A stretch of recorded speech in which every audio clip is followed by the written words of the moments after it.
उपदेशो हि मूर्खाणां प्रकोपाय न शान्तये पयःपानं भुजङ्गानां केवलं विषवर्धनम्. Today we sit with a verse from the Panchatantra, one of the sharpest observations about human nature ever compressed into 2 lines. Listen to it first in Sanskrit. Upadesho hi murkhanam prakopaya nashantaye payak panam bhujanganam kevalam vishavardhanam. It means, advice given to fools leads only to their anger, never to peace. Just as feeding milk to a serpent does nothing but increase its venom.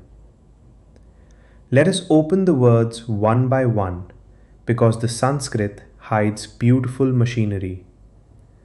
Upadesha comes from the root dish, meaning to point or to show, with the prefix upa meaning near. So Upadesha is literally pointing something out from close by. It is intimate, well-meant guidance, not a public sermon. Murkha, the fool, comes from the root muh, which means to be deluded, to lose touch with reality. So a murkha is not simply someone unintelligent.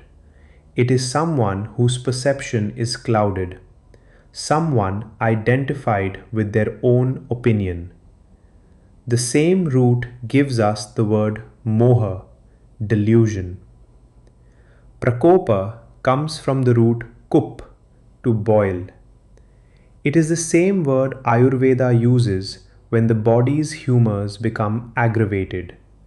So the verse is saying something almost medical. Advice entering a deluded mind causes inflammation.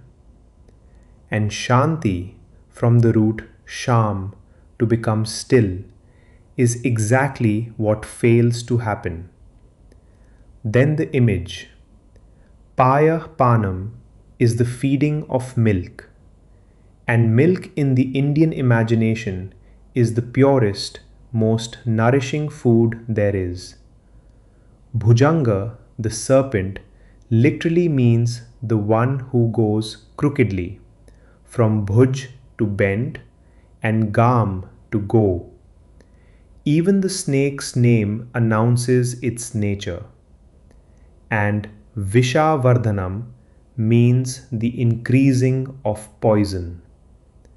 Feed the purest thing to a crooked-natured being, and the purity itself is converted into more venom. Where does this verse come from?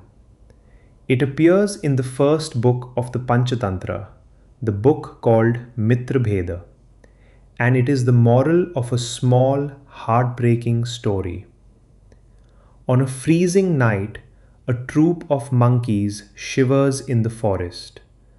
They spot a firefly glowing in the dark and mistake it for an ember. They pile dry grass on it and blow, trying to make a fire. A little weaver bird named Suchi Mukha, warm in the nest she has skillfully built, calls down to them, "Friends, that is not fire, it is only an insect. You cannot warm yourselves that way." They ignore her. She persists. She flies closer, repeating her perfectly correct advice. Finally, one furious monkey grabs her and dashes her against a rock, destroying her and her nest with her. She was right about everything, and being right saved her from nothing. Now notice something remarkable. This verse never addresses the fool. It cannot by its own logic. It addresses the wise person, the one who feels the compulsion to correct.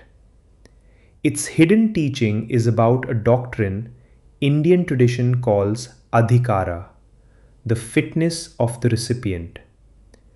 Teaching must match the readiness of the student. Truth poured into an unprepared vessel is not merely wasted, it is transformed by the vessel into its opposite. This is why even Krishna, at the very end of the Bhagavad Gita, tells Arjuna not to share the teaching with those who lack discipline or the wish to hear. The deepest wisdom in the world still depends on the container it is poured into. And there is one more turn of the knife. The serpent is not evil, it is simply a serpent. Making venom from milk is what its nature does. The verse holds no anger toward the snake, which means the real delusion belongs to the one who keeps pouring milk and expecting sweetness. If you keep advising someone whose only response is rage, and you keep going back, the verse quietly asks, who is the fool now? This ancient insight has been rediscovered by modern psychology under many names. Researchers call it the backfire effect. When corrective facts threaten someone's identity, the false belief often grows stronger. Psychologists call it reactance. Pressure to change provokes people to defend their position simply to protect their autonomy. Therapists who practice motivational interviewing are explicitly trained never to argue for change, because the moment you advocate, the patient starts arguing for the poison. Jesus said, "Do not cast pearls before swine, lest they trample them and turn and attack you." The book of Proverbs says, "Do not correct a scoffer, or he will hate you. Correct a wise man, and he will love you." Different centuries, different continents, one law. So, how do we live this? Let me leave you with 3 questions and 1 practice. First, where in your life are you currently pouring milk into a snake? Some argument, some person, some online battle where your correction meets only anger, and yet you keep returning. Second, when you give advice, whose need is really being met? Is the other person ready, or are you simply unable to bear watching them blow on a firefly? Third and hardest, where are you the serpent? When someone last corrected you honestly, did you turn it into growth or into a quiet grudge? The practice is simple. Before offering any unasked for advice, pass it through 3 gates. Gate 1. Was I asked? Gate 2. Has this person ever, even once, actually changed their mind when shown they were wrong? Gate 3. Have they felt heard first? If any gate fails, stay silent or ask a gentle question instead. This is not coldness, and it is not giving up on people. It is stewardship of wisdom. Milk is precious. Pour it where it becomes nourishment. And in the silence you keep, you may find the very thing the verse promises the wise. Shanti. Peace. उपदेशो हि मूर्खाणां प्रकोपाय न शान्तये पयःपानं भुजङ्गानां केवलं विषवर्धनम्